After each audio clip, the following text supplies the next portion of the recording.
The meeting is live. Thank you, Mr. Mayor. The meeting is live. The time now 8:14. Thank you. Thank you. Good evening, everyone, and welcome to our extraordinary council meeting of today's date, 7th of March. We apologise for being a little bit late. We just had a few issues to deal with. I declare the meeting open at 8:15 p.m.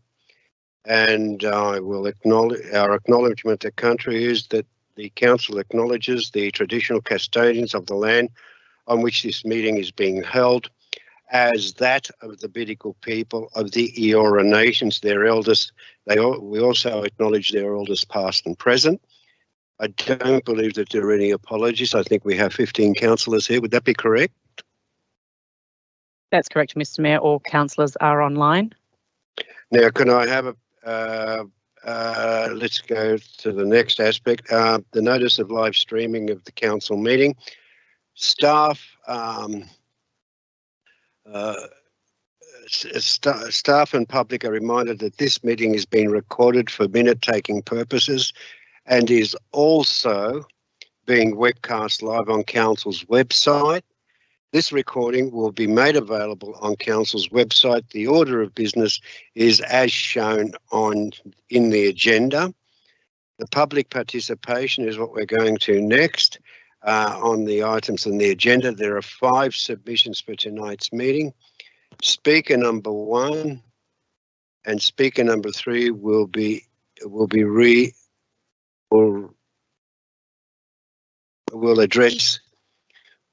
address the meeting remotely. Submission numbers 2, 4 and 6 will be read to the meeting by staff.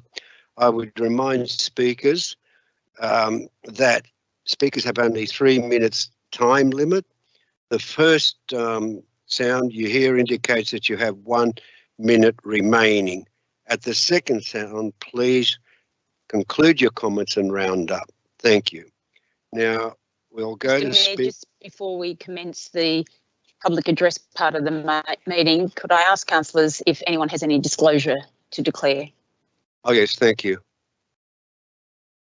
None? Thank you, councillors. Back to you, Mr. Mayor. Thank you. Kurt Chang, he is addressing the council on Palm Court Park Public Spaces Legacy Program grant. Mr. Chang, are you there? Yes, can you hear me? We can. Please go ahead. You're addressing the council. Sure, thanks for that, Roxanne. Good evening, everyone, and thank you, Mr. Mayor.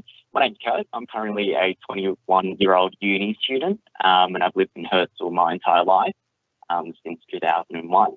Regarding the Palm Court car park, I've been following this issue for quite some time, and I do share the concerns raised by Councillor Simonson and Councillor Wang about the impact it would have on local businesses as well as restaurants. So in short, my family is quite connected with local communities, including restaurant owners and small business owners along Forest Road. And we have strong ties through family and family friends throughout the area. And the feedback that I've gathered from discussions with family, friends, and local business owners is that there's a strong objection to the proposed Palm Court Park, primarily because businesses rely on that car park for things like hit and ride drop-offs. As you know, the Hurstville Medical Centre is situated right adjacent to the car park beside Commonwealth Bank, and many senior residents rely on that car park for a drop-off by other family and friends. I drop my grandparents to the medical centre quite often, and I note that in the director's comments, it does mention that the Treacy Street car park is nearby. But that's a whole street away, and getting across that road is quite difficult for elderly people in wheelchairs. But it's also used as a hub for many local businesses for takeaway pickups.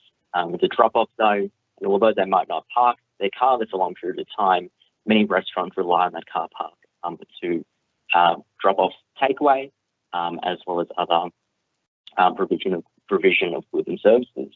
And in light of the scarcity of parking in Hurstville, the removal of this car park would simply reduce the amount of car park spaces. But fundamentally, a park in that area will not pick up traction. The sort of vibe and really the sort of consensus that I've gathered, in my view, is that citizens, including particularly young families, view it as a significant hazard when that area is bordered by two major roads, both Forest Road and Creasy Street, with hundreds of cars, trucks and That's buses 2 minutes, Mr Mayor. Thank you. using that corridor. You have Creasy Street that will funnel in cars from Blakehurst, Carlton, and all that side of town. And then the other side, you have cars coming in from Peakhurst, Penshurst, etc. And the feeling amongst people is that it won't be used for its intended purpose.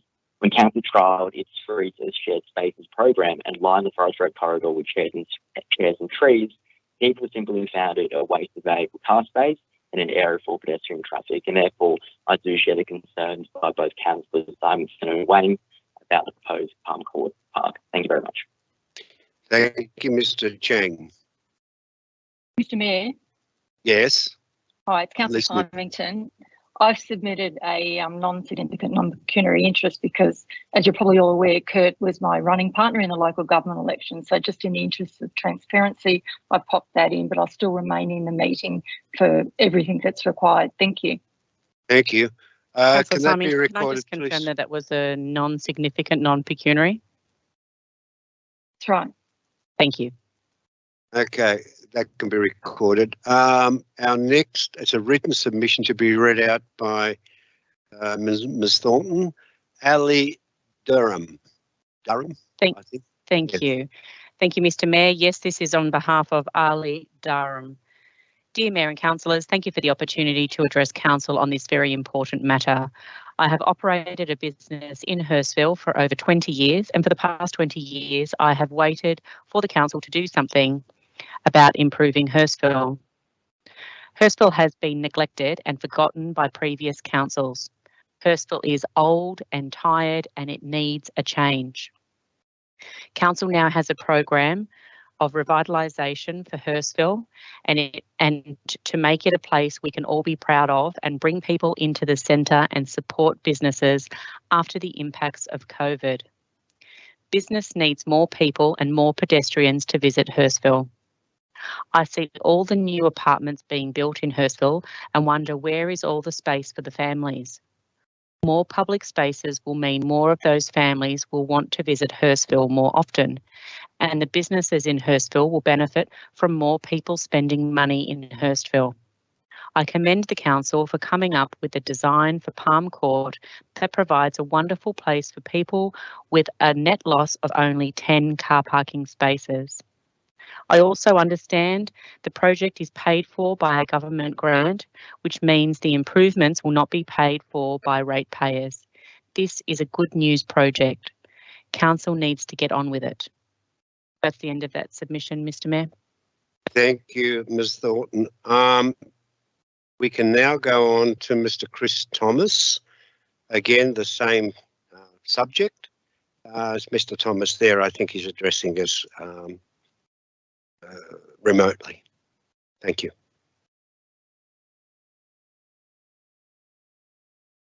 Mr Thomas, are you there?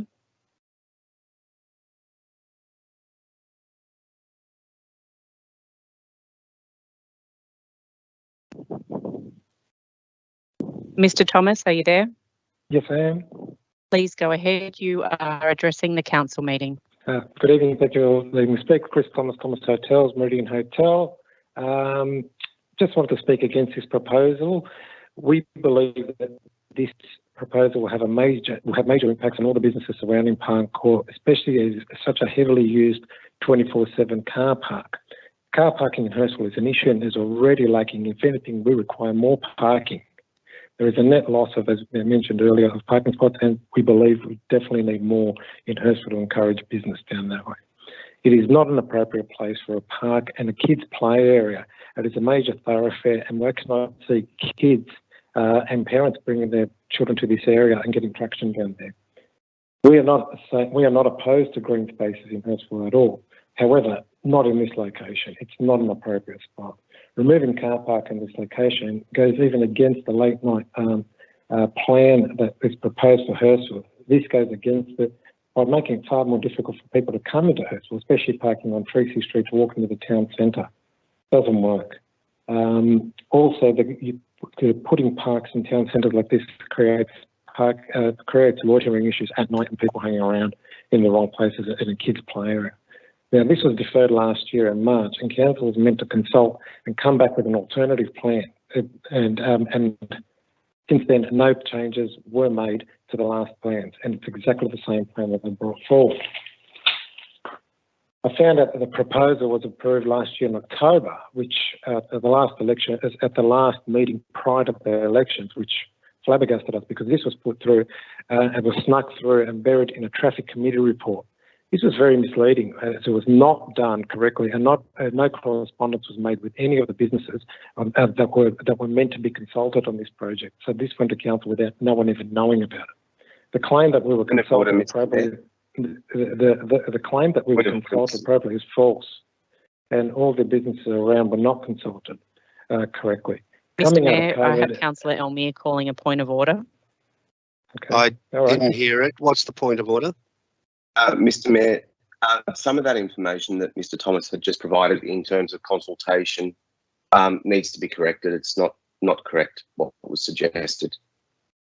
Okay. Well, if we're going to have a correction, then we need to call in either the general manager or the director.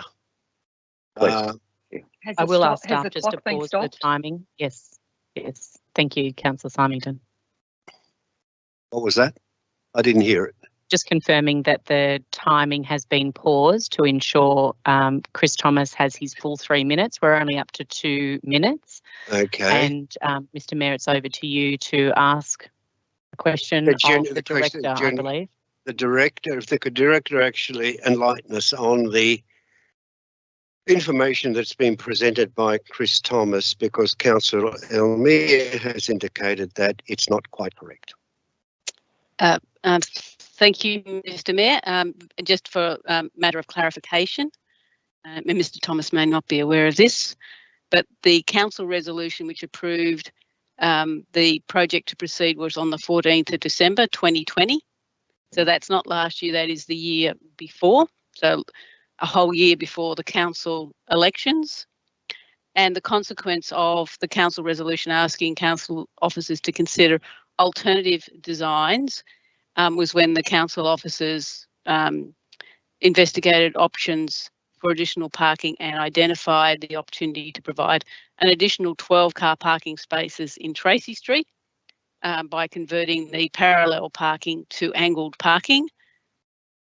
And we undertook an extensive consultation with the community after that effect, including everyone who in the Hurstville CBD, as well as over 300 businesses, and direct letters to the owners of the Meridian Hotel, which I understand Mr. Thomas is representing, as well as the 10 other businesses who had been represented by Mr. Thomas and his consultants. So we did consult with them, and in fact, we consulted them to the extent that they wrote a reply. Certainly, Mr. Thomas's consultants wrote a reply to council indicating and noting the changes that have been made to the design, but still raising their objection to the design. So those comments made by Mr. Thomas are not technically correct. I'll ask a further question to Ms. Sue Weatherly. When did you receive that reply? In July of 2021, I understand. Right, okay. If that's wrong, I'll do a double correction, but I'm fairly confident that is the right. In fact, I've got the letter in front of me, just finding the right page. So sorry, that was the initial one. The second one I understood was August or July of 2021. Okay, then, Mr. Thomas, you may proceed. Okay. Staff to recommence timing, please. Okay. The claim that we were consulted appropriately is false, and as we did respond on the 21st, and no changes or minimal changes were made, so no parking was indicated. Coming out of COVID and having this done to our local business is pretty unfair and crippling. We would like this taken out of the Hurstville Revitalisation Program and believe the funds are better spent at places that require upgrading, such as Beverly Hills Park, Renown, etc., that are better projects than this. Thank you, and I hope your consideration. Thank you, and I hope your consideration of what I said and the small businesses around Palm Court are saying. Thank you. Thank you, Mr. Thomas. We can now go to Mr. Chris Minns, the MP, for Cogra. It's a written submission which will be read out. Thank you, Ms. Thornton. Thank you, Mr. Mayor. Yes, this is a written submission. It's actually a letter that was addressed to you, Mr. Mayor, Councillor Nick Catras from Chris Minns MP, member for Cogra. Dear Nick, I write to you in support of my local shopkeepers and businesses in Hurstville who will be negatively impacted with the closure of Palm Court car park. As you are aware, our local businesses had suffered greatly throughout the last 2 years as a result of COVID restrictions and lockdowns. As we emerge from these lockdowns, it is imperative that we do everything we can to support them. Hurstville already woefully lacks readily available short-term free public parking in close proximity to where they wish to shop. The Palm Court car park supports the nighttime economy and the overall viability of the centre. The car park is heavily patronised by my local residents as a place to stop, shop and dine. In fact, your own research states that approximately 80% of residents who frequent the car park do so to go to a food store or outlet, visit a retail shop. Mr. Mayor, that's a point of order for Councillor Elmere. What's the point of order, Councillor Elmere? If I heard correctly, there was a thought that was provided, an opinion that there's a lack of short-term car parking, but that's not actually true. So if we can get clarification on that matter, please. Well, is the director in a position to provide clarification? Yes, the council has recently adopted a car parking strategy, and the survey results in that showed significant available car parking throughout Hurstville. In fact, within the Hurstville CBD, the council provides over 3,000 public car parks either on street or within car park areas, which provide a variety of timeframes for car parking. Of course, that car parking doesn't include the car parking atop of the Hurstville Central, the Westfield, or even the large car park at the hospital. The net loss of car parking from this project equates to 0.3% of the total car parking that council provides. So there is certainly adequate car parking, and the maximum occupancy of our current car parking across the CBD is some 80%. And during the weekend periods, it sits at more like 60% occupancy. That would suggest there is plenty of car parking available within the Hurstville town centre, and this the net loss of car parking as a result of this project is a very, very small percentage. In fact, it's less than 1%. Look, thank you very much for that. I think that at this point in time we won't be. Sorry, who was that? Well, someone saying something? I just want a clarification to the director on that. I mean, this parking is not paid for parking, so it's timed, so people aren't paying for it, and that's why it's convenient. Most of our parking's becoming paid. Sorry. Sorry, can I just interrupt? This isn't a time, unfortunately, this is the public forum part of the meeting, and I will have to ask. It's being used with points of order. Yeah, I won't be taking any more points of order on anything that's been said, because from what I can see, it is being used as commentary to dispel any of the information being presented by the people that are addressing the council. So no more points of order. Could Chris Minns let it be read out? Point of order, Mr. Mayor, but you can't stop us from having points of order. Yes, I can't have it, but I don't have to accept them. Okay, can we go further? Mr. Minns. Thank you. I'll continue. If the staff could start the timing again, thank you. Yeah, I think if we can start it again, yes. Just to commence where we were, thank you. The shopkeepers have advised me that they were not adequately consulted and they do not want to lose the car park. I am therefore asking council to revisit their decision on Palm Court car park and support the local businesses and shopkeepers who rely on it for their survival. Thanking you, yours sincerely, Chris Minns, MP. Thank you, Ms. Thornton. We'll now go to Ian Brown, and he's got a written submission too. That's correct. Thank you, Mr. Mayor. This is an email received today from Mr. Ian Brown. Dear Mayor Catras, I have read with alarm the agenda for the meeting tomorrow night, and I am concerned that some councillors are trying to betray the council's 3-year-old promise to create more space in the Hurstville City Centre. You are an architect with many years of urban design experience. You would be well aware of the numerous Australian and overseas studies and clearly document the economic benefits of replacing car parking with green spaces in urban centres. New York was brave enough to do it more than 10 years ago, and many Australian cities have followed that example by replacing car parking, which brings in $0 to town centres, with beautiful green spaces activated by pedestrians and cyclists who spend 10 times the amount of short-term parkers. There is economic study after economic study that clearly documents the benefits of replacing car parking in town centres with new parks and green streets by pushing public car parking to the fringe of the town centre. I hope you are true to your profession and don't succumb to the short-term politics that the local member appears to be playing in the Leader newspaper with his short-sighted populist commentary. His populist appeal for short-term votes is cringeworthy. Surely your professional... I have a point of order at this point in time. I really don't think that we can cast any aspersions on local members, and at this point in time, I want that struck out. Or the letter, I don't want any more continuation of that letter if it continues on the same line. I have my point of order on that one. Okay? Thank you, Mr. Mayor. Thank you. Surely your professional reputation gained over many years in the planning and urban design community is not worth throwing away at the behest of a local member. That's enough. Thank you. Point of I've had order. enough of that. I think I have heard enough from that submission. Okay. Now let's go. Mayor, point of order is suddenly allowed again, are they? I thought a few minutes ago. I'm calling, Mr. Councillor Amir, I'm calling When it's a point of order because of the reflections of that letter. With all due respect, that's enough. I've had enough. Okay? Mr. Mayor, I'm calling a point of order on the basis of the assertions that one was making, and not a Dorothy Dix point of order. Now, can we go on? Can we go on? I'm just asking for consistency, Mr. Mayor, that's all. Thank you, Mr. Councillor Stratikopoulos. Now, let's go further. We're now going to Palm Court, and we have a motion from Councillor Symington and Councillor Wang.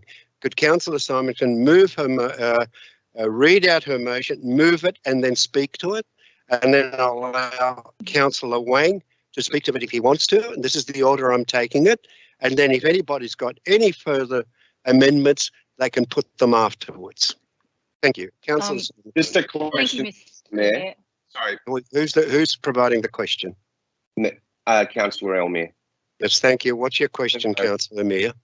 I'm just curious to know under what part of the Code of Meeting Practice did you rule that speech needed to be finished? I'm ruling on the back that it's casting aspersions on. I'm ruling it on the basis that it's casting aspersions on our local member. Okay. In the Code of Meeting Practice? Well, it doesn't mention Code of Meeting Practice. I don't. It has to, as far as I'm concerned, any assertions of what do you call it? Any assertions of the form that was provided to us, I can rule that I don't want to listen to it, and I don't think that it's necessary for this. Is that your opinion, or is that factual? Well, it's my opinion. I've said enough, and I've explained myself. Councillor Symington, please. Part of the Councillor Symington, please. That'd be great. Thank you, Mr. Mayor. I want to move I wish to move my motion, but with various amendments, and Roxanne has been provided those amendments.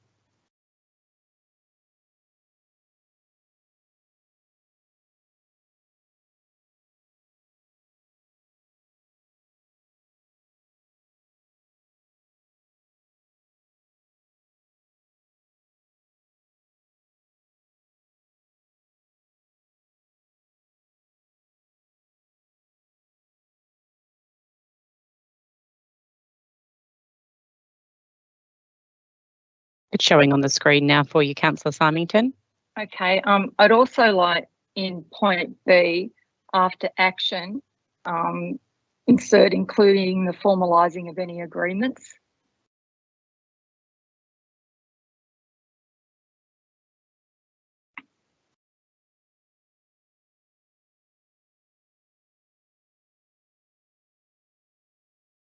Okay, Mr. Mayor, would you like me to read that out in full? Yes. Okay.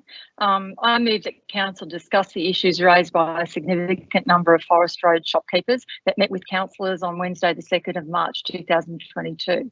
B, Council is to pause any further action, including formalising any agreements with regards to the intended works in the Palm Court car park until additional consultation has been completed with affected Forest Road business owners. The nature and extent of this additional consultation is to be agreed upon in conjunction with the ward councillors. Once the consultation has been completed, the results are to be reported back to a regular council meeting with a final recommendation.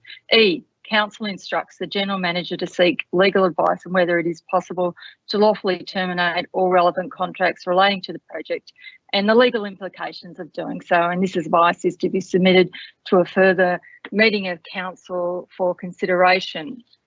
Do I have a seconder? Yeah, yes, I second that. Councillor Symington, could you please speak to your motion? Thank you, Mr. Mayor. Councillors, I'm asking for a pause on this project based on what I heard last week. 42 people met with the Mayor, myself and Councillor Wang to express their concerns, and I think this amended motion is a pretty reasonable request. I'm not making any assertions or questioning the quality of the staff's work, but I'm being told that the business owners feel like their concerns have not been listened to. I also want to put on the record that I did voice concerns in March 2021 about this project. So this isn't a new issue for me, and it's not one that I've been told to advocate against, as was it implied in correspondence that we all received today, which I found particularly offensive. Councillors, we're all elected to represent our community, big or small, and that's what I'm doing here. I would be a hypocrite if one week I stood up advocating for parking in the Beverly Hills shopping precinct, but then the next week ignored the pleas of Hurstville business owners who are convinced that their economic viability is going to be severely impacted by this project.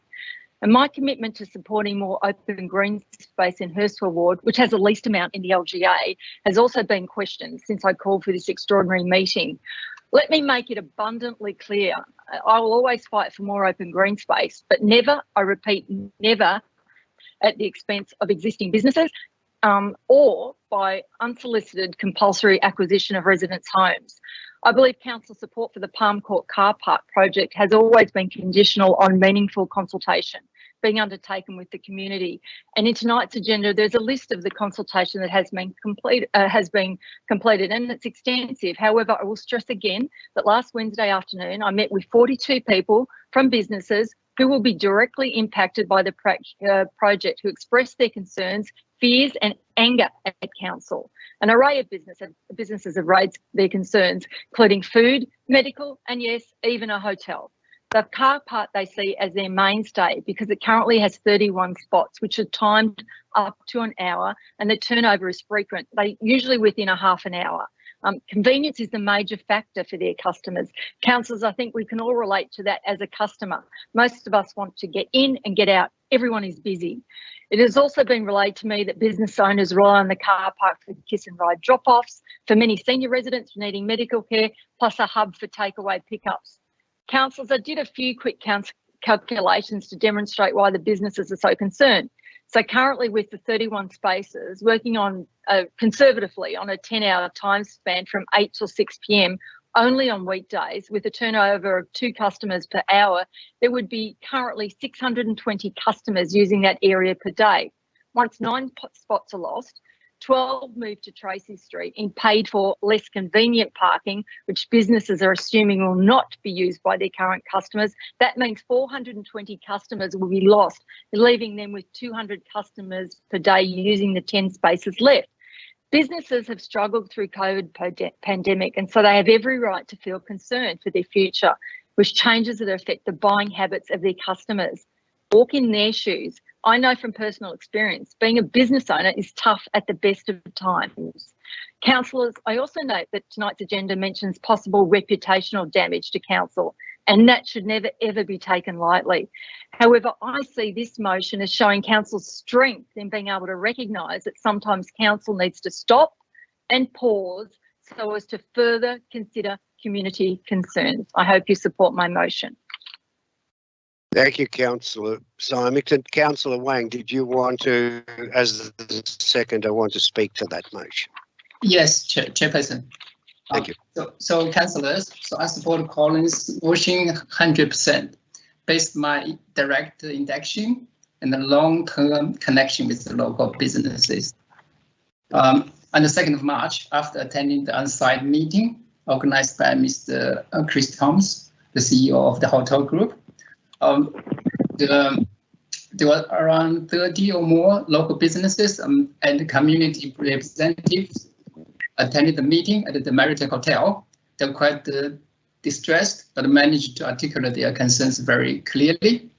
So I was told there are more shop owners couldn't come on site due to the harsh weather, and some owners couldn't just leave the shop.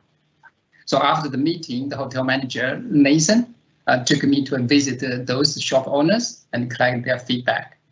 Yeah. So we visited the old shops along Forest Road, from the car park to the train station on both sides. There are around 20 of them. 16 of them signed up against this project. Some of them not interested, a few, or the boss was not here. Yeah. So more importantly, many of them didn't know the plan or just heard of something second-handed. There's obviously a language barrier there as well. They are not fluent in English. They just don't know the process, how to give feedback and who to contact to object the project. Yeah, the concerns are mainly around the loss of car space, obviously, and also the safety of the children. Should a playground be set up in a busy traffic spot and next to the proposed 10 car spaces? Yeah. So the result was actually no surprise to me at all, as I know these shop owners already, many of them, and they complained to me even before I became a councillor. It's a surprise to me, however, when I read the business paper showing the council has conducted several consultations over the years. Yeah, and the report shows there's an overwhelmingly support to convert this car park to a green space.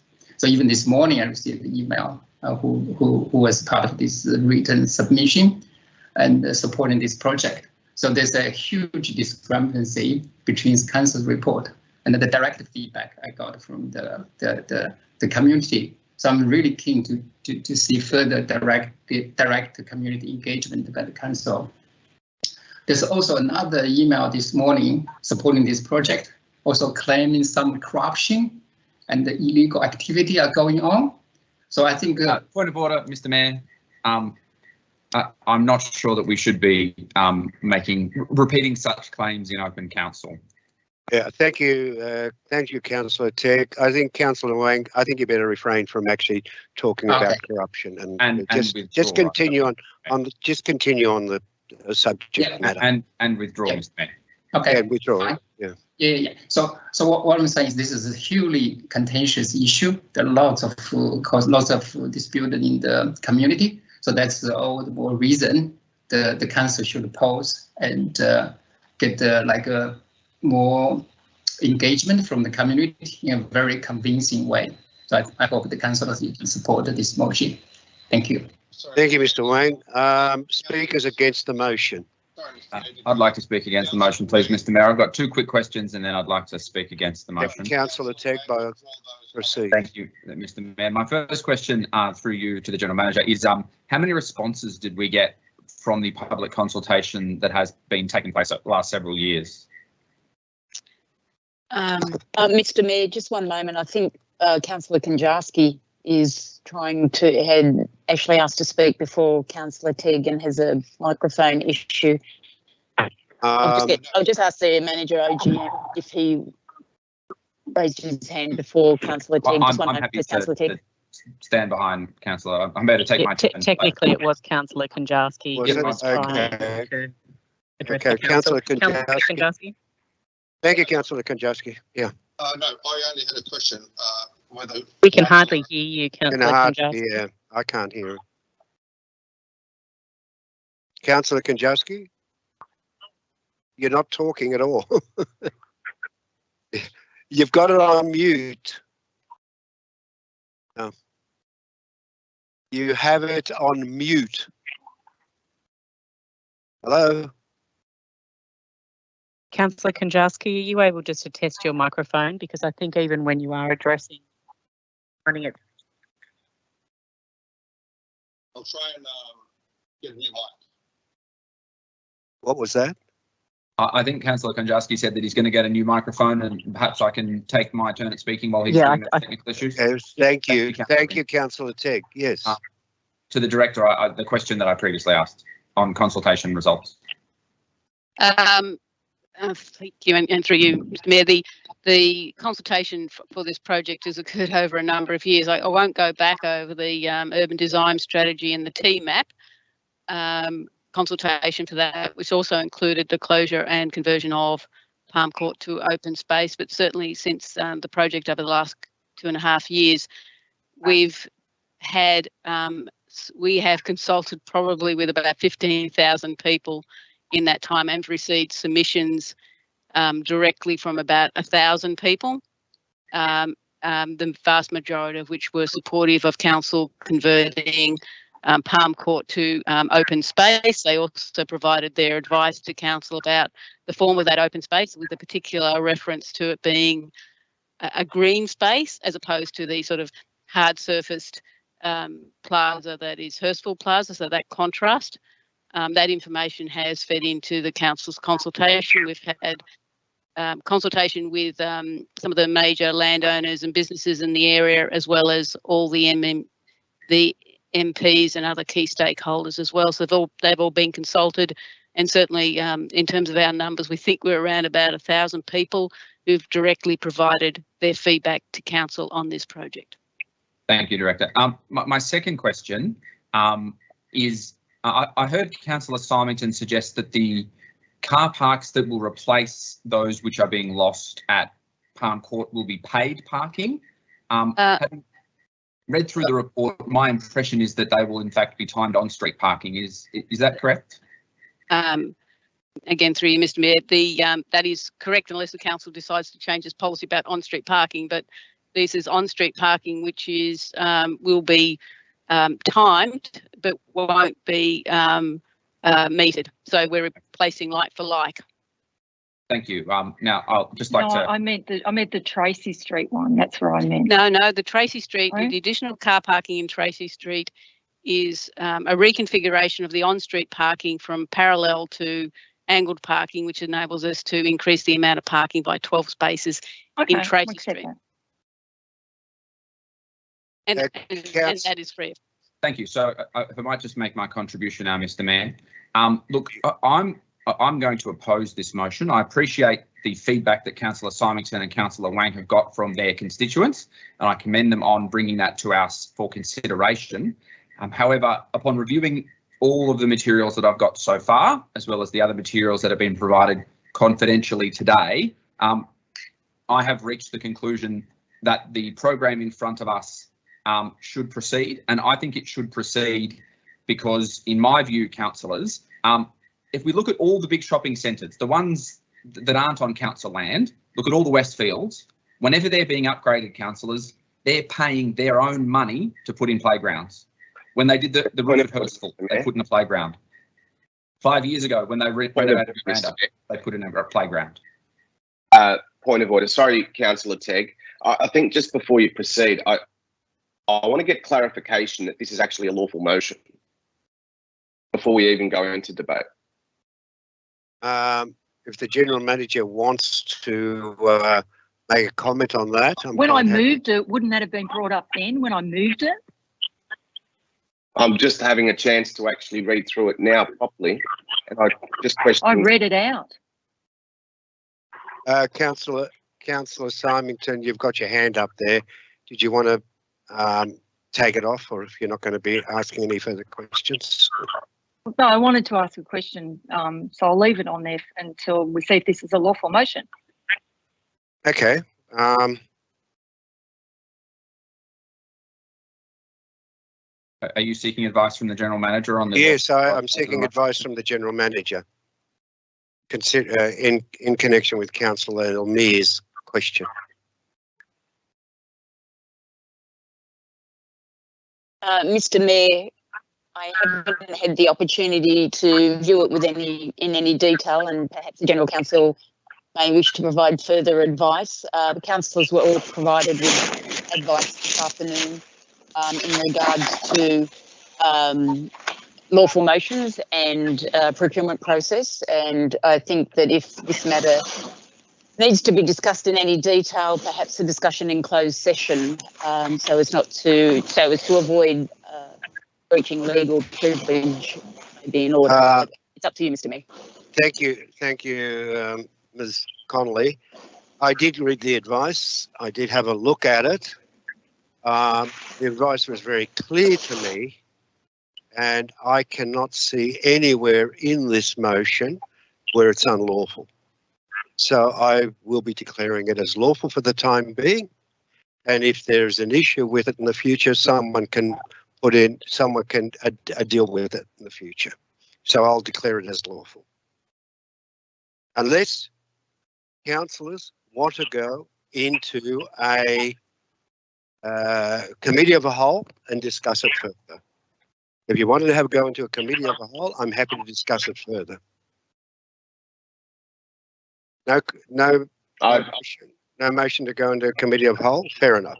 Let's keep going. So you're making a ruling that this is a lawful motion, Mr. Mayor? Yeah, I'm making a ruling, but if councillors want more information about the lawfulness of this motion, then we need to go into a confidential meeting to discuss the advice that's been given to us of it being an illegal motion, or whatever is in this motion has content that has been indicated to us that it could be illegal.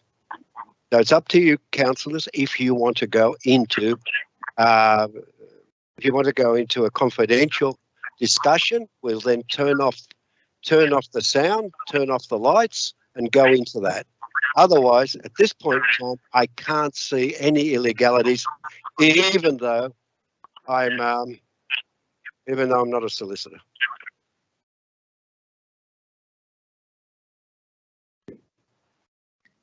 No? Okay, then continue on. Continue on. Was it Councillor Ted that you were talking to? Yes, that's okay to resume. Thank you. Thank you. Yes, councillors. So the reason that I oppose this motion is because every major shopping centre in Sydney, when they have the chance, they are spending their cold hard cash to install playgrounds in Westfield, Miranda, in Westfield, Hurstville, all around Sydney. They're putting in playgrounds because they know that they draw parents in, they make parents stay there longer, and they make the place just a nicer place to be. And so, councillors, while I appreciate that the councillors are here representing meetings that they had with local businesses, I am here because I think this is what's best for our community. I'm going to vote against this motion because I think adding green space in the main street of Hurstville, making the main street of Hurstville nicer for everyone. Not only will it benefit shopkeepers by bringing people to the area who wouldn't otherwise come, by keeping people in the area who otherwise would just move through, all councillors, all for the loss of 9 spots. Now, the new spots are not on the other side of Hurstville.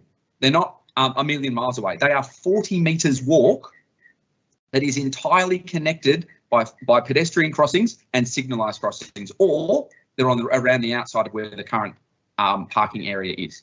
So not only are we going to get a nicer Hurstville, we're spending someone else's money to do it.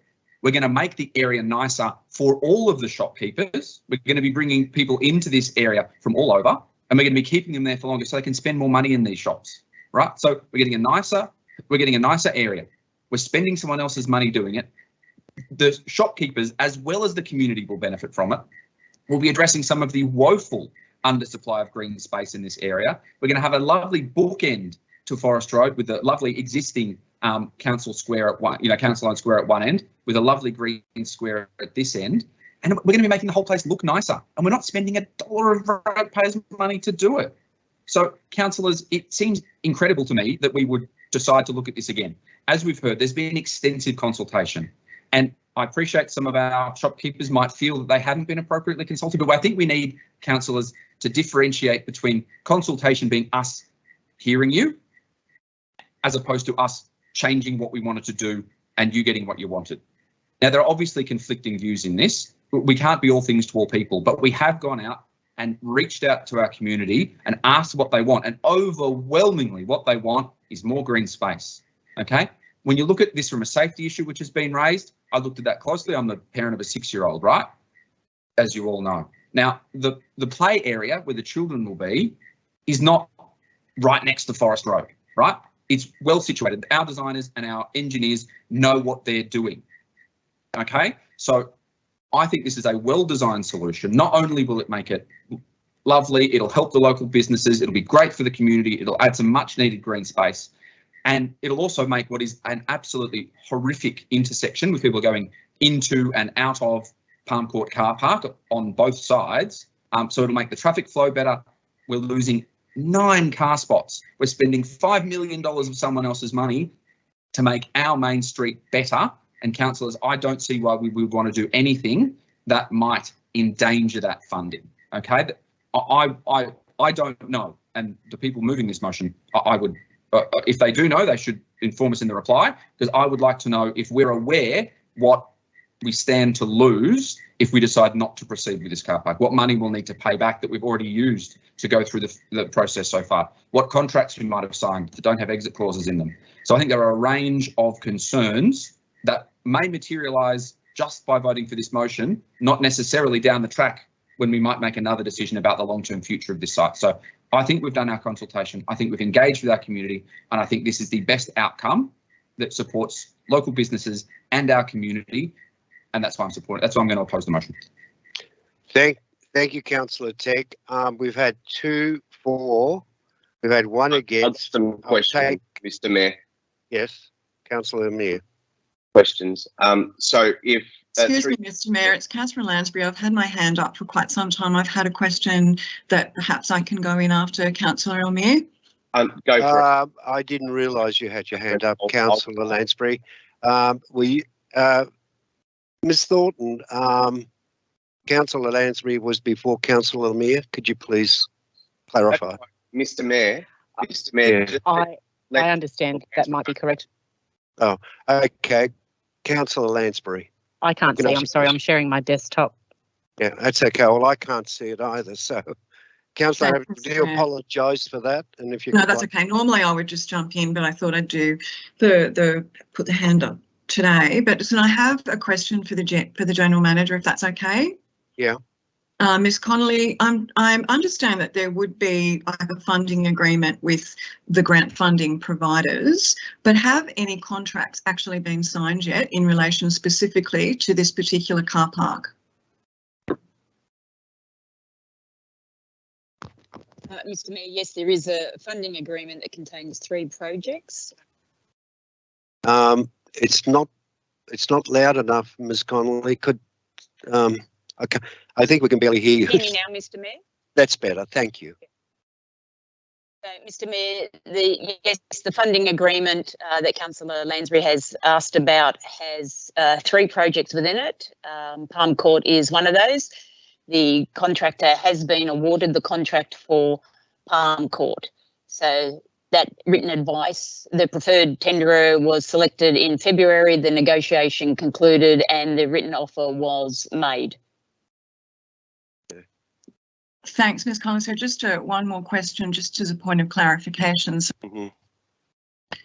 Sorry, has the contract been signed or an intent to sign?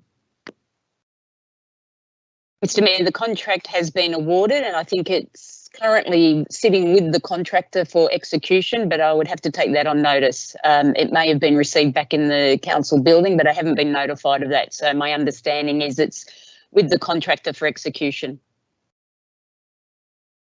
Councillor Lansbury. So it still hasn't actually been signed and exchanged, and we don't have a contract binding us to this particular project. Is that what you're saying? It's not been signed? No, Mr. Mayor. We do have a legally binding offer that has been made to the contractor. Without a signature? Isn't that usually what executes a contract, when something's been signed? Mr. Mayor, the letter of offer on the award of the contract to the contractor and for the amount agreed has been provided in writing to the contractor, and that is a legally binding contract. So the execution of the documents is usually what occurs 3 or 4 weeks after the contract has been awarded, and that is the point we are at the moment. So just one more follow-up question, if I may. Part E of Councillor Symington's motion asks for the General Manager to seek legal advice on whether it is possible to lawfully terminate all relevant contracts.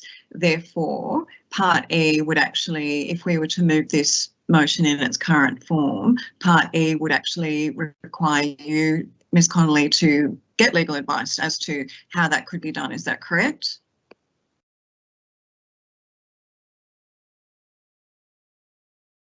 Yes, Mr. Mayor, I'm just reading Part E now.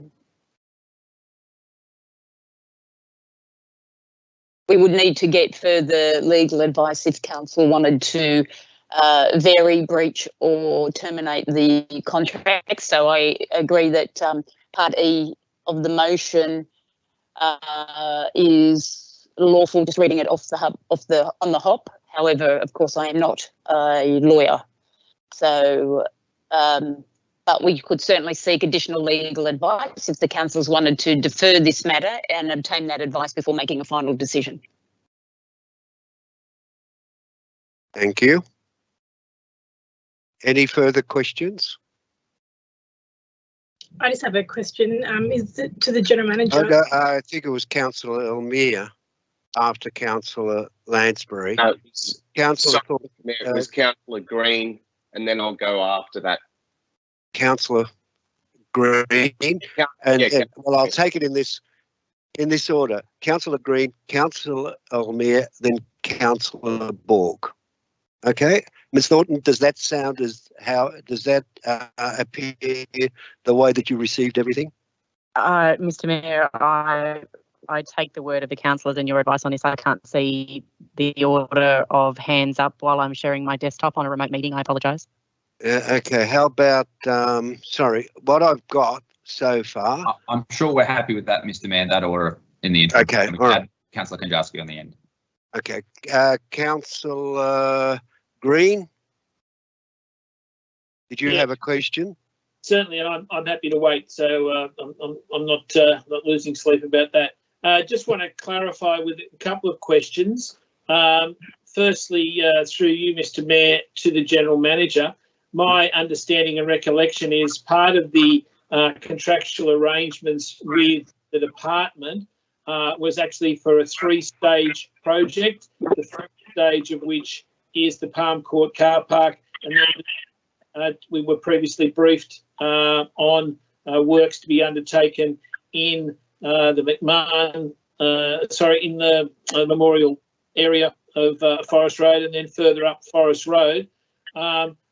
Would the failure to undertake this first part jeopardise the other 2 stages, is my question firstly.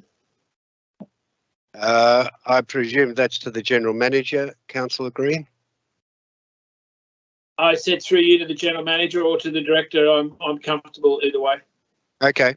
Mr. Mayor, I'm not familiar with the grant agreement. It's been more than a year, I think, since I've signed it. I will have to defer to the Director, City Strategy and Innovation. Thank you, General Manager. And for way of clarification, the grant agreement under the public spaces legacy program is tied to a number of matters, but the money that was provided to council was to deliver the McMahon Courtyard and the Palm Court. And as far as I'm aware, the grant agreement requires us to deliver both, and both elements need to be delivered before December this year, before the end of December this year, sorry, the end of this calendar year. A failure to deliver one or either of those parts to me would appear to be not what we've been funded for. And this is a public spaces grant. It's about creating public spaces, so it can't be used for other things either. It would require us to, I think, my understanding of the process and having spoken to the department on numerous occasions, would probably require us to seek an amendment. And in any event, I think this is a matter where council, if council has any concerns about putting the whole grant at risk, then they should, in my view, seek legal advice, because that's one thing I'm not a lawyer. Thank you, Ms. Weatherly. I've got Councillor Meir, and then I'm looking at. Sorry, Councillor Green. Yes. Yeah, sorry. So I think the director has, through you, Mr. Mayor, just answered my second question, and that was there was in one of the submissions a suggestion that this funding could be diverted, and I think the examples given were to Renown Park and Beverly Hills Park. So I believe, but without wishing to put words in the director's mouth, so I'll let her clarify, that would not be possible as suggested by the submitter. Is that correct? The agreement we have is to deliver Palm Court open space and the McMahon Courtyard. This is a program for the delivery of new space. The program doesn't give us, we have no option, we have no capacity to simply reallocate the money. The money it's a tied grant. It's for two particular projects. Okay. Thank you. And my final question, Mr. Mayor, through you. Certainly I believe I'd be supported in this by my fellow Peakhurst ward councillors, but certainly I've been keen for an upgrade of Riverwood Shopping Centre under the similar program as to what we've been funded. And the director may or may not be able to answer this question. But if we were to decline this current grant after 3 years of extensive work and certainly an undertaking, indeed a contract with the department, if we were to go back on that, would we have credibility issues in trying to do similar projects to upgrade shopping centres such as Riverwood? Again, through you, Mr. Mayor, as I've indicated in the report to council, I think this does damage council's reputation if we were to seek to modify or not deliver on this grant program. We do have an application with the Department of Planning, so the same grant body, for delivering improvements in Riverwood at the moment. In fact, I've just accepted a meeting to sit down and discuss the details of our application with officers of the department. Yes, I think these are very contested programs. I'm not sure that they'd be look favourably on a local government that failed to deliver on a grant that had previously been given. Thank you. Councillor Green, have you finished with your questions? Hello? Yes. Yeah, thank you, Mr. Mayor. I have finished. Yeah. And now what I've got is Councillor Meir, then Councillor Borg, and at some point I saw, yes, Councillor Marnie. Councillor Elmire. These are questions we also need to go back to Councillor Konjarski, if you recall. He was changing his headset at some point. Is he still around? Has he got a headphone? Okay, we'll go back at some stage. Could we go to Councillor Meir? I'm taking questions at the present moment because no one has said that they're going to speak against. So these are questions. Okay. Yes, Mr. Mayor, if you can come back to me, because I do have some further questions from what Councillor Green was asking. But I also do want to speak against the motion. So I'll I'll go to Councillor Bork, then you can actually address I'll go to Councillor Bork, then Councillor Money, and then you can speak against. Councillor Bork. Thank you, Mr. Mayor. I have two questions for you to the General Manager through you. Question: yes. What is the date of the letter of offer that's been given to the contractor? And secondly, did councillors vote to award the tenders to the contract as we recently did for the Hurstville Oval Pavilion works? Mr. Mayor, I'd have to take the first one on notice, and secondly, the councillors did not vote to award the tender. That was delegated as part of the grant application process, and it's not not a tender that is required to be presented to council for adoption. So the procurement process and the signing of the grant funding agreement was matters that were decided by council in, from memory, March, I think, 2021 or May, something around that date. Thank you, Ms. Connolly. Councillor Bork, do you have any follow-up question? No, just in terms of the date, is that something that we can be provided after the meeting? That the General Manager took on notice. That would be great, and that's all my questions. Thanks. Thank you, Councillor Bork. Councillor Marnie, you have a question. Thank you, Mr. Mayor. I'm totally in favour of more open space in Hurstville, particularly. Can't get enough of it. Has council looked at any other alternative sites, acquiring other sites within the Hurstville CBD for open space? Thank you. The General Manager or the Director? Thank you, Mr. Mayor. I'm going to talk about this particular grant that we have access to, and then I might just pass to the General Manager as well. But the council does have an open space and community facilities strategy, which talks about where open space might be provided for. But my point in relation to this particular grant is that one of the limitations of this grant is it could not be used for the acquisition of land. So it was a case of utilising land that currently is used for another purpose, and transformation of land that was being used for another purpose and transforming it into open space. That was the grant. That's the characteristics of this grant that we've been able to secure for this site.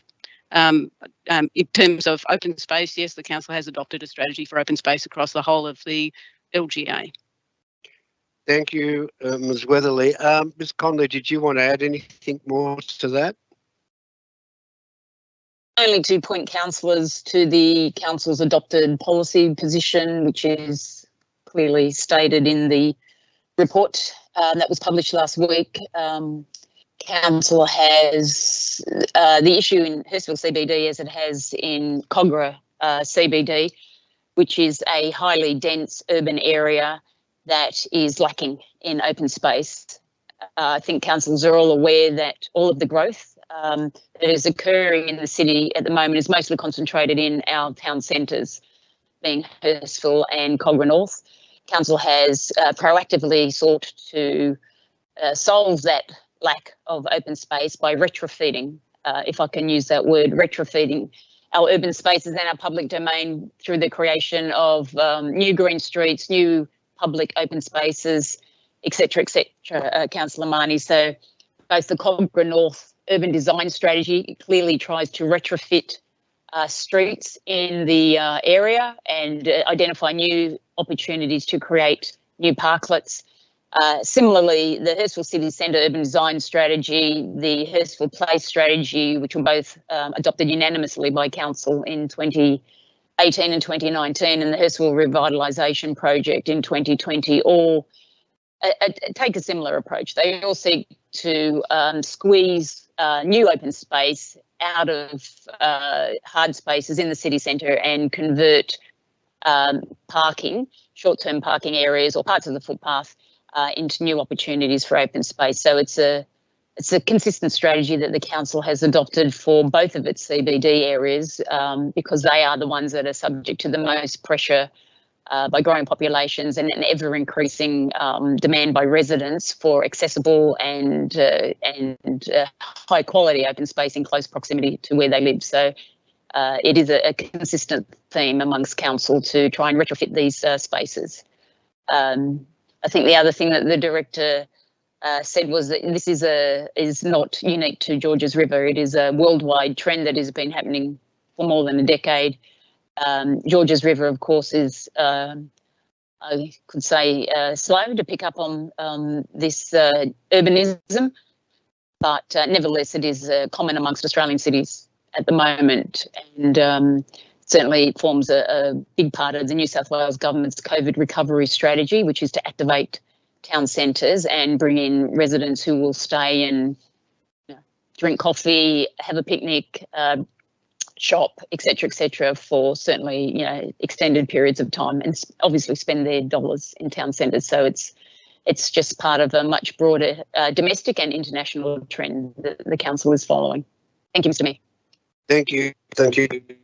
From memory, I think Councillor Konjowski was going to ask a question. Do we have? Yes, sure.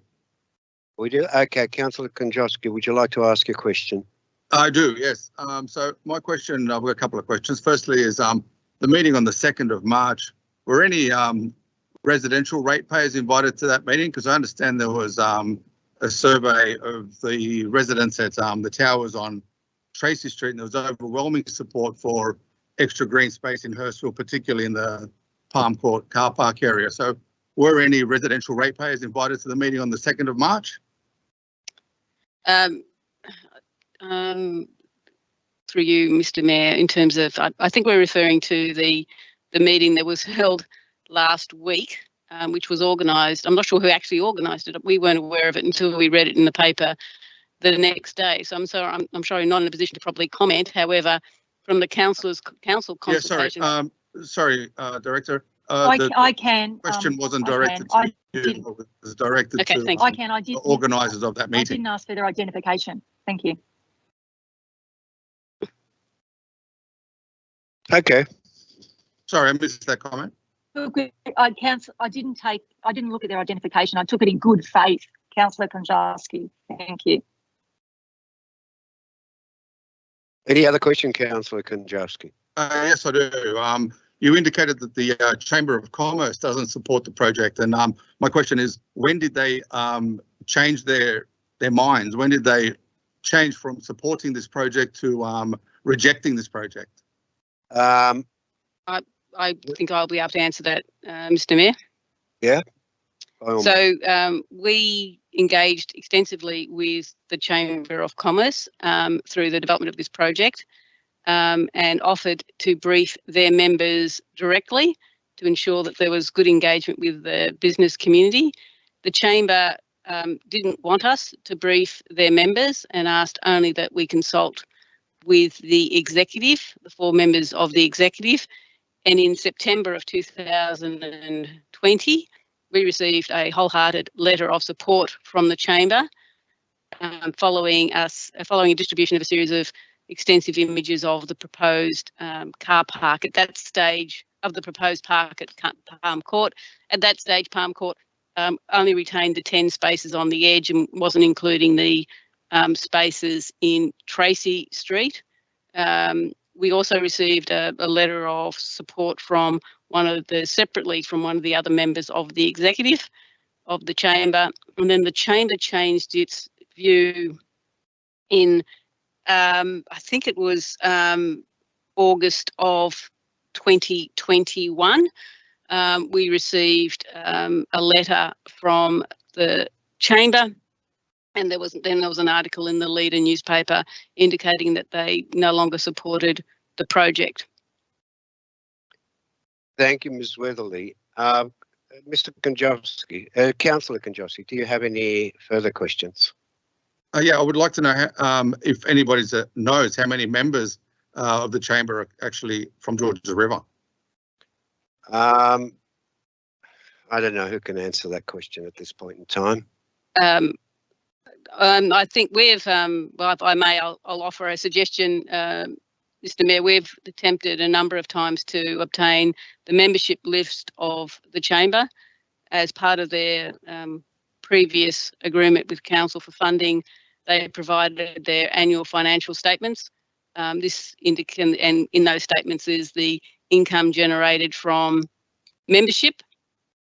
That would indicate that they may only have 6 financial members. 6 members. Yeah. 6 financial members. They may have other people they classify as members, but having read their constitution together with their financial statements, it would be 6, perhaps 7 financial members. So we've got representation from an organisation that has 6 members, and 4 of them are on the executive. I can't confirm their membership completely. I can only provide advice. Point of order, Mr. Mayor. Is this Yes, a character Councillor. assassination of the business chamber? Are we talking about the Palm Court car park? Thank you. I appreciate that. Councillor Konjowski, I think we better keep to the subject matter at this point in time. I will tell you that at this stage, I'm having a brief. I've had a briefing, and the chamber has asked for a meeting between myself, I think the president and a few others, and the deputy mayor, Councillor Lansbury. So at some stage we'll find out more information, and we may be able to brief you on the chamber as necessary. That would be great. And one further question is, the constitution of the chamber suggests that office bearers can't hold that office for more than 3 years, yet their president has been president for at least 7 years. Well, if you'd like, Councillor Konjowski, if you'd like to pose some questions to us, I'm quite happy to if you'd like to put some questions in an email to me, I'm quite happy, and to Councillor, the Deputy Mayor, I'm quite happy to pose those questions to the chamber and see what. Thank you. Thank you, Councillor Konjowski. Now, I think, unless there's anybody else that's got a hand up somewhere, I think we're going back to Councillor Elmire with questions and also to speak against it. Hi, Mr. Mayor. I think I've got my hands up. I'm waiting. Yes. Unfortunately, I couldn't see that, Councillor. Yeah, that's all right. If you'd like to ask your questions, by all means. Thank you. Thank you, through Mr. Mayor, to the director. In order to help the people who might have the language barrier to understand those consultation process, it's a kind of a question or a suggestion we can provide. I think definitely council can provide the language assistance, kind of the translation into the document into the I think the language when the recipient could use as a mother tongue. So that's kind of a question that if director could answer that question, that we might, or we really have that ability to provide that services. Thank you. Ms. Weatherly, Yeah, would you I like think to? we can. We certainly can provide assistance with translation services, and I know when we've done numerous face-to-face consultations with the community, including the businesses of that area, we have used translators, both internal resources together with the consultants, the two sets of consultants that we have used for face-to-face consultation had a member of their own staff who was bilingual to be part of that process. We've also provided translated material to businesses to keep them abreast of the project, as well as other things that were changing or happening in Hurstville during this time. Thank you, Ms. Weatherly. Are there any further questions? Thank you, Director. Thank you for the answers. Thank you.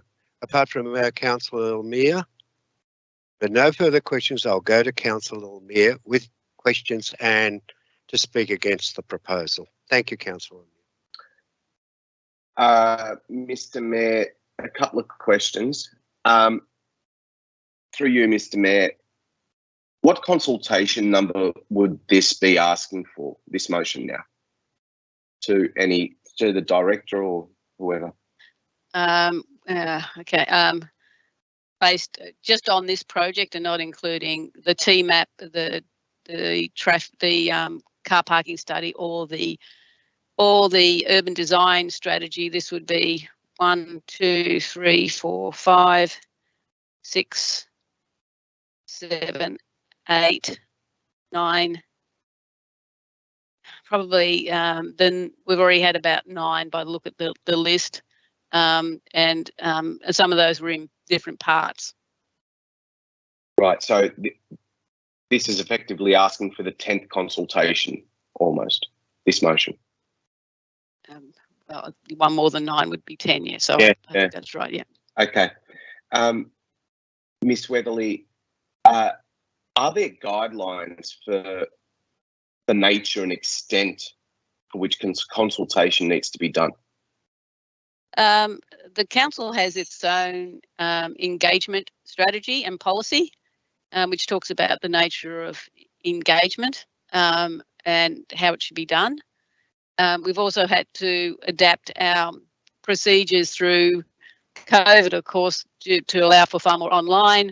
It's also expanded our capacity to use our response by using QR codes to enable people to quickly link to surveys online. So while there's no particular hard and fast rule, one of the principles of engagement is about being careful you'd actually how much you have and whether or not you have the right balance.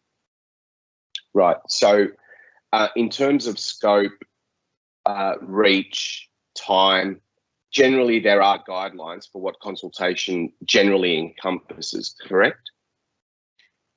Yes, and the council has its own strategy and policy around those principles. Right. Another question, actually I'll go back to the first point in terms of what consultation number this is.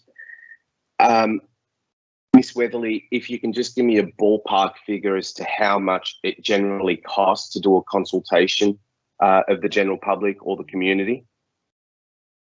It'd be a bit hard to say. It often depends on what you do and how you do it. Something as extensive as the rates where we consulted with everyone in the LGA was quite expensive. A simple letter drop might be relatively cheap, but paying additional for the translation, I'd probably just have to take that on notice. I wouldn't want to give you the wrong number. Yeah, that's fair enough. There's no such thing, and I suppose I'd also make the point there's probably no such thing as a typical consultation. Would it be but it'd be fair to say posting 12,000 letters, for example, is around about, I think it's around about $1 a letter.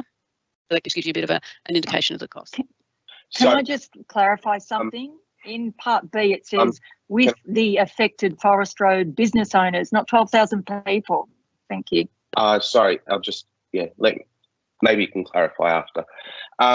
So in saying, if I can just sort of get my head around this correctly, apart from the dollar value of what it would take, say, for instance, to send a letter out or get staff out there to do some engagement with business owners, like the business owners along Forest Road, for instance, generally there would be quite a lot of lead time from council staff to prepare for all these consultations, correct, Ms. Weatherly? Yes, that's right. It does take a little while to plan it, even to do an extensive letter drop, and I'm not suggesting that's what's being planned. But even if it was involving a letter drop, you've actually got to hire companies to do that. You've either got or negotiate with a printer to print the letters. That's not necessarily something we would do in-house. And so planning the consultation, building up the websites, working out who it is you want to consult, that can take some time. It's not something we'd normally just do quickly. We would have some thought around who it is that we were trying to consult and what was the purpose of the consultation or the engagement. Councillor Mir, would you like to speak to your? I know I've still got some questions, Mr. Mayor. Councillor Mir, could you focus on the fact we're not talking, and as Councillor Simon Taylor, excuse me, Councillor Mir, focus on the fact that we're talking about the Forest Road business owners, not the whole of Hurstville Council area. So could you just focus on that? Bring back your question to that, okay? Thank you. I'm never impugned that we're talking about the broader Hurstville area. Could you please ask the questions a bit further? I'm specifically asking questions to motion that's up before us, which involves Palm Court car park. Okay. I don't want it to be misconstrued by you or anyone else, Mr. Mayor, that I'm asking questions that are broadly about the Georges River area or Hurstville Ward or whatever it may be. So I just get to the bottom of it in terms of the questions that are specific to the motion that's actually up before us. Thank you, Councillor Mayor. Could you please ask your questions? So in terms of recommendations that we've had before us through you, Mr. Mayor, what if we were to move with this motion, what recommendation number would this be now?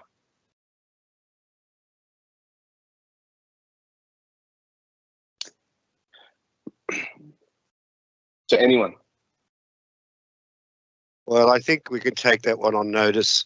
Could we go ask another question, Councillor O'Meara, if you're going to ahead with questions? Yep. Okay. Through you, Mr. Mayor, to Ms. Connolly or to the General Manager or anyone of the staff, have we been provided a councillor briefing for the new councillors on this project? General Manager? No briefing has been sought or provided on this project, and that's partly because there was a council resolution to seek funding and commence construction, so the project was moving to the next phase. It wasn't considered necessary, nor did I have any inquiries or requests for a briefing on this matter.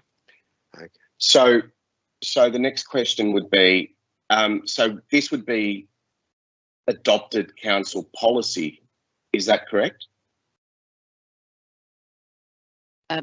Yes, the council resolution from the 14th of December 2020 was on the lines of that the staff seek grant funding, and upon receipt of that funding, finding the suitable funding to move to construction of the project.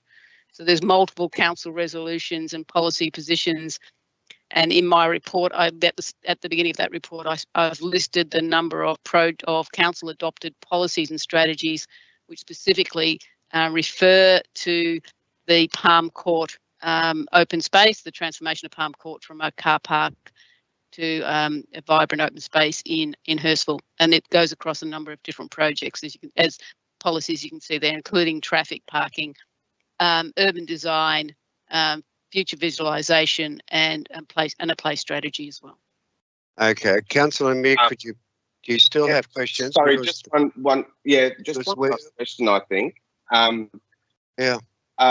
Mr. Mayor, through you to my colleague, Councillor Wang, I just want to understand if he is familiar with the current and latest proposal for Palm Court, and he's familiar with the reports that are around Palm Court, and if he is also familiar and up to speed with all the reports there before regarding Palm Court before he sought to go do a petition against changing adopted council policy. Just wondering if Councillor Wang is aware of all that. Would you like to answer that, Councillor Wang? More than happy. Through your mail, yeah. So I know this project, I said, for a long time, because people complain to me, say, oh, we're going to lose the car space. So I have read some newspapers from Leader about that one, and it makes sense to me. So about the council's internal business paper, so I didn't come across until like 2 days ago when I received it. That's why I said I was surprised, because Thank you. Yeah, my questions. Yeah. I will ask again, Councillor O'Meara, because I actually think at this point in time there's enough information in the report that's been provided by the General Manager to be able to make a proper decision on the process. Could you speak against the motion, because I think these questions are getting to a point where they're getting a bit disruptive and a little bit out of hand. So please speak against it, unless it's an appropriate. Sorry? Why so? How so? How so? What do you mean, how so? What are you saying? Well, ask your relevant questions. But if they're a repetition, If there are repetition of the information that's already in your report, I will have to ask you to actually get to your speak against the motion, because it's actually getting to a point where I think it's becoming rather disruptive. Please, Councillor Elmi, ask your questions. I'm asking the hard questions, Mr. Mayor. Please ask Point your of order, questions. Mr. Mayor. Ask Catherine Lansbury here. Point of order. Yes, Councillor Lansbury. Part 14.7 of the Code of Meeting Practice says the chairperson's ruling must be obeyed unless the motion dissenting from the ruling is passed. So I suggest that Councillor Emir just accepts your ruling and we move on. I will allow him a couple of more questions, but that's about as far as it goes, Councillor Elmir, because you know, it's either okay. Just ask those questions, Councillor Elmir, so we can get them out of the way, and you can speak against the project. I think I've asked enough questions, which is obviously. Thank you. Thank you. Can you speak against the project? I will speak against the motion because I think it's important that we don't keep going round in circles, and every time there seems to be a counter argument on a particular council policy. You cannot please everyone. And that's one thing I think that we can all agree on as councillors. You will always have a counter argument, but I think what's most important is that we have overall the broader picture that we are all trying to achieve. And one thing that we have adopted over the years, and to Councillor Wang's point earlier, and I appreciate the fact that Councillor Wang may have been getting his information from the leader, but you cannot believe everything you read in the papers. I think what's important is that we familiarise ourselves with the reports, the expert reports that have been provided, the consultation, the facts and the figures, the research that's gone into it, the amount of man hours that have gone in by council staff to this project, just from what we know, is quite significant. And council staff have been working on this project for the last 3 years. This is not something that's just come about in the last month. It was not a knee-jerk thought process that we decided that all of a sudden we're going to, turn around and take the parking out of Palm Court. There was extensive research, consultation that's gone into this over many years. And councillors from the previous term of council, councillors, we have had numerous briefings on this one.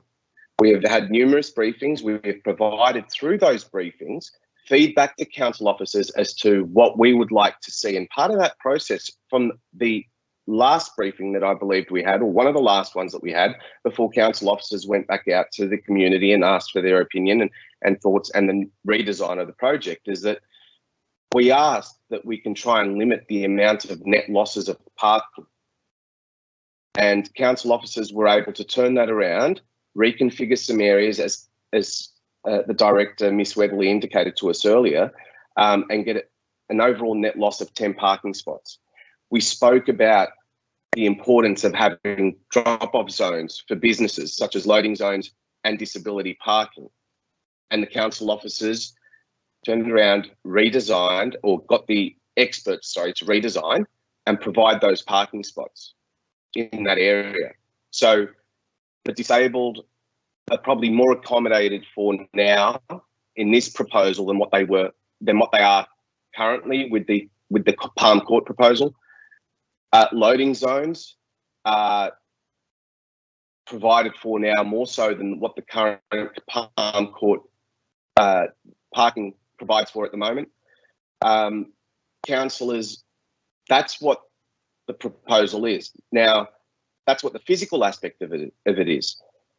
The other aspect of it, which we are failing to recognise, is the importance of what this does, the importance of what such a proposal does in terms of providing net benefit to businesses within that vicinity. Now, if you go back to a slide that we went through at our last briefing session, if I recall correctly, and I stand to be corrected, but I'm pretty sure I'm spot on with this one, is that there was, for every car parking spot that you have in the town centre, you generate $1 of income. For every pedestrian that walks through a town centre, it's almost 10 times that amount. So to make sense of this concept, which has been going on for 10 years. And this is not just an experiment. This is actually based on research. This is based on research from New York, from other town centres around the world, from town centres that are in Australia, in New South Wales. You actually provide a net benefit to businesses by putting your parking at the peripheries of your town centre and allowing people to walk through those town centres to where they need to purchase their items. And it makes perfect sense, because if you drive to a location, generally you drive to that location, you jump out of your car, you go down to the store, you pick up what you want, you get back in the car and you leave. If you are walking through that town centre, it's likely that you'll park on the peripheries, you'll walk through the town centre, you'll pick up what you want. On your way back, you may pick up a donut, you may pick up some sunglasses, you may pick up a hat or an umbrella, right? The amount of money that that generates is actually beneficial to the local businesses. And I think that's what we have to try and deliver. What was that? Sorry. Do I still have a minute, or do I have to ask for an extension of time? You still have a minute. That was 4 minutes. Okay. So it's about the benefits, the financial benefits that this provides to our local businesses. Now, we are also short on open space, and the report shows us that we're short in open space, especially in Hurstville and Cogra, right? Look, this is not going to solve the open space problem, but it sure is a good way to start.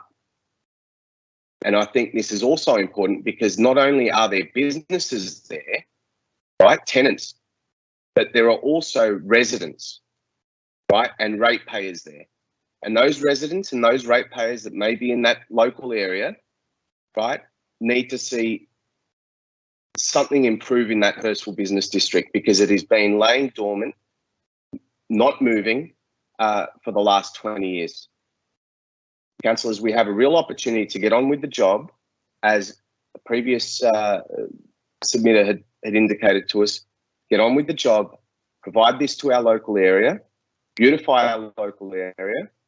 And I think that if we look at Sutherland Council just across from us, there was a leader article today in the paper that Sutherland Council is now moving towards providing these open shared public spaces in their Sutherland town centre. Why aren't we proud of the fact that we were 2 years ahead of the curveball on this one? I think that's what we should be very proud of, is the fact that we were ahead on this one than our neighbouring council. Sutherland Council's only just trying to adopt it now. Open your minds, councillors.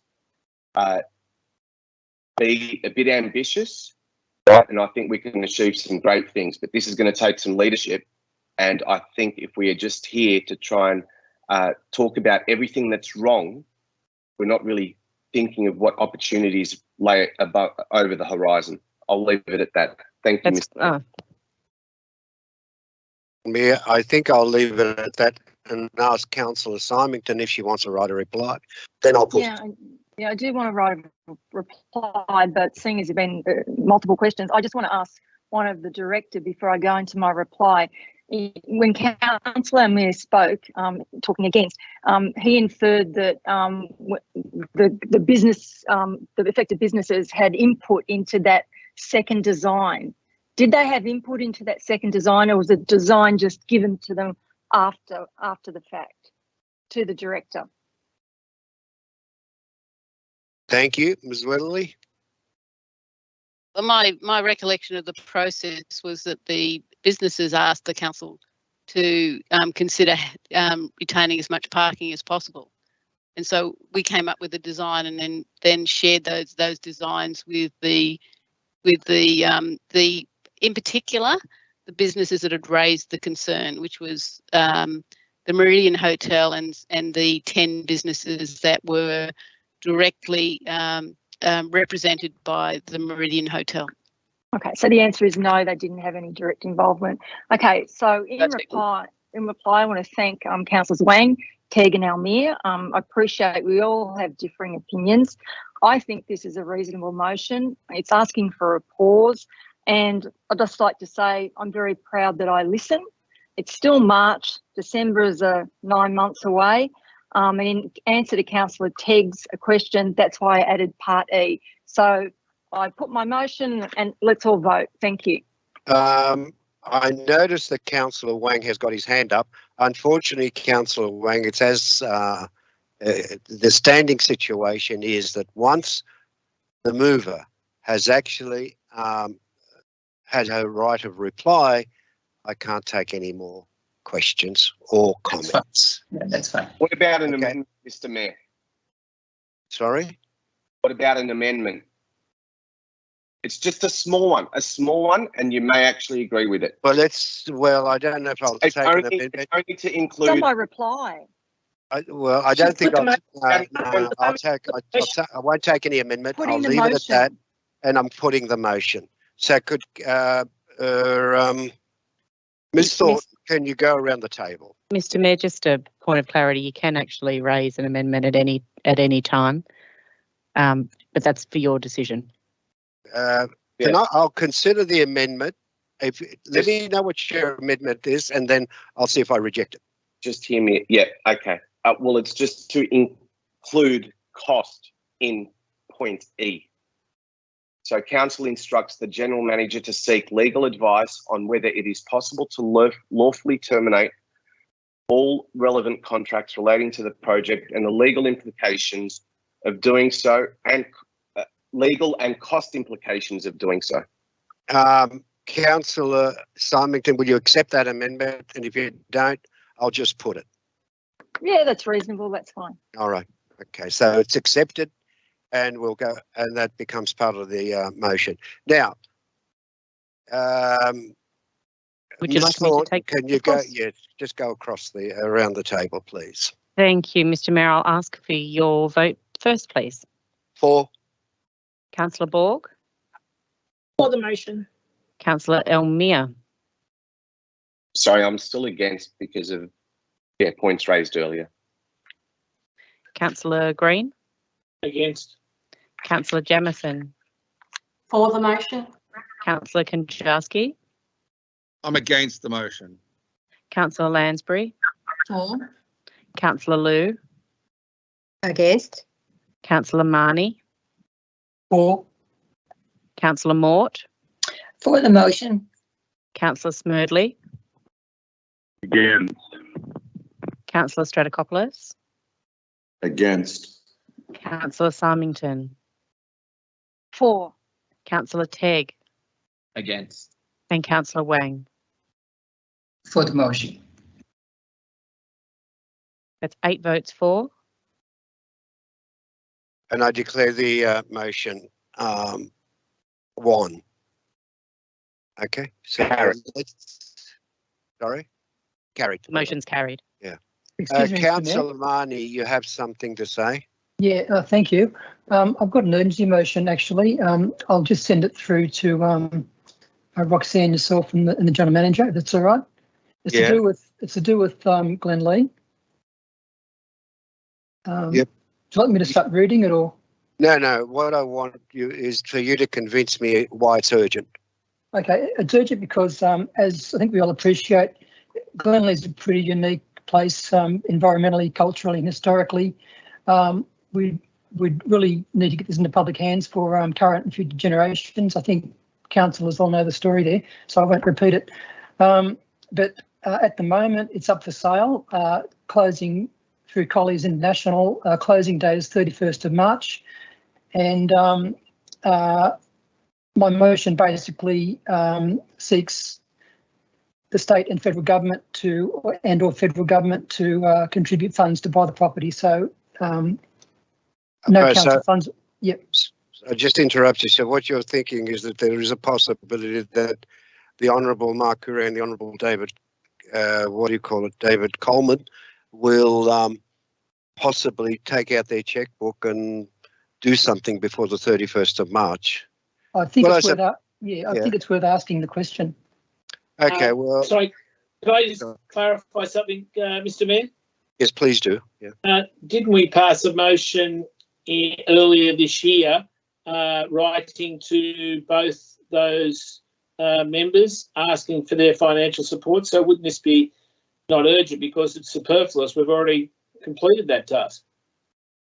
Yeah, Well, if I could just respond there, if it's all right, Mr. Mayor. Well, yeah, you can respond. Mark Curo, the Minister of Planning has declined contributing, and the member for Banks, Mr. Coleman, has not responded as far as I'm aware, unless the council obviously can correct me on that.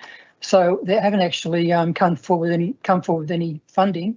I know that council hasn't got the money to buy it, and all it is it's a letter to the two MPs asking them to contribute, because obviously if the competitive offers are being sought now in the open market, there's a danger it could go to somebody outside, a private developer, and we could, the community will lose it.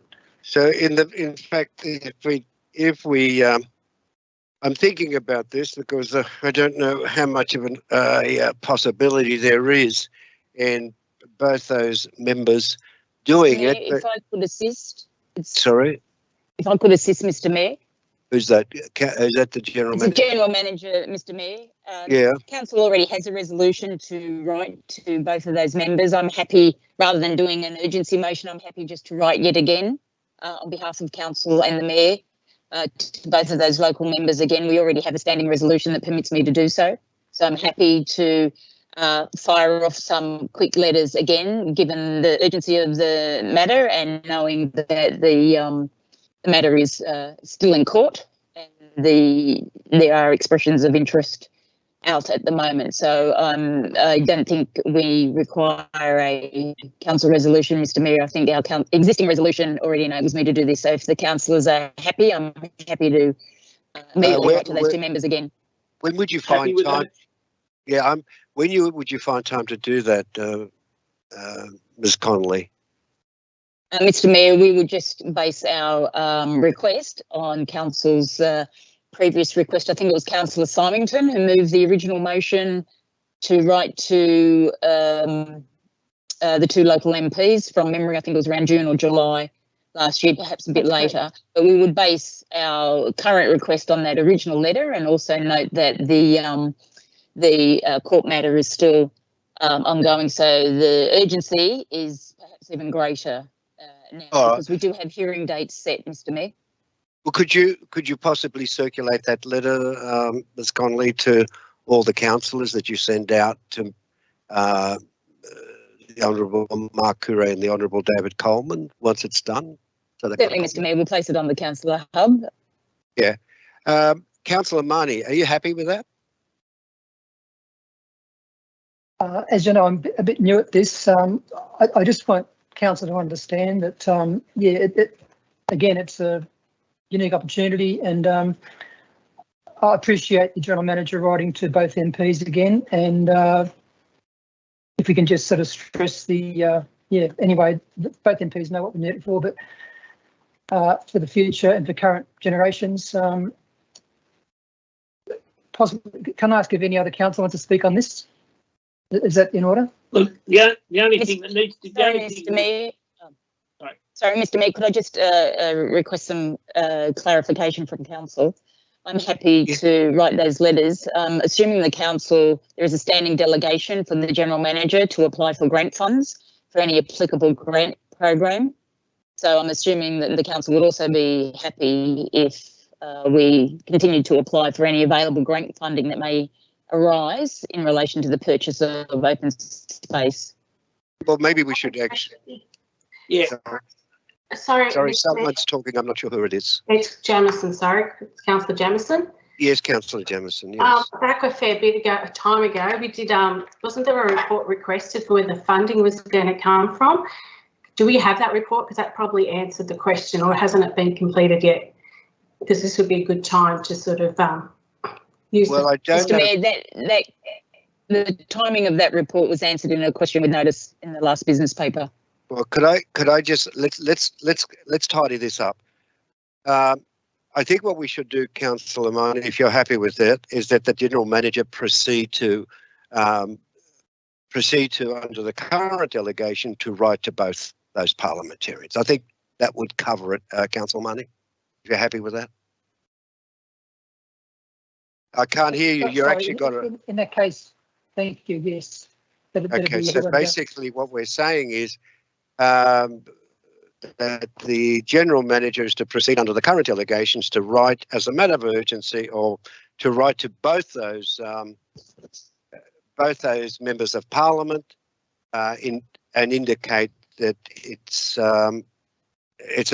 urgent because the property's up for sale. Is that Mr. Mayor, I'm happy to do that just on an operational basis. And I'll send out copies of those letters. On reflection, I know that the last letters were placed on the portal, but I can't see any reason why they can't just be distributed to councillors, and then if required, the councillors can provide them to Friends of Glenlee and the other organisations we've been working with to obtain acquisition of the site. And do that, Mr. Mayor. And I presume that you'll be emphasising the urgency on the matter, considering expressions of interest close on the 31st of March. Okay. Yes, Mr. Mayor. Okay. Well, I think if you're happy with that, Councillor Marnie, and if everybody else is happy with that, unless somebody else has further questions or somebody else has something to add, I'm happy to close the meeting. Thank you, Mr. Mayor. Good evening. Thank you. Good evening, everybody. Thank you for your, what do you call it? Thank you for being here tonight. Attending, that's the word. Yes, thank you. Good night. Thanks, Mr. Mayor. Good night, everybody. Thank you. Good night. For minute taking purposes, the meeting was closed at 10 p.m. and I can confirm staff can end the broadcast. Thank you. Thank you. Bye.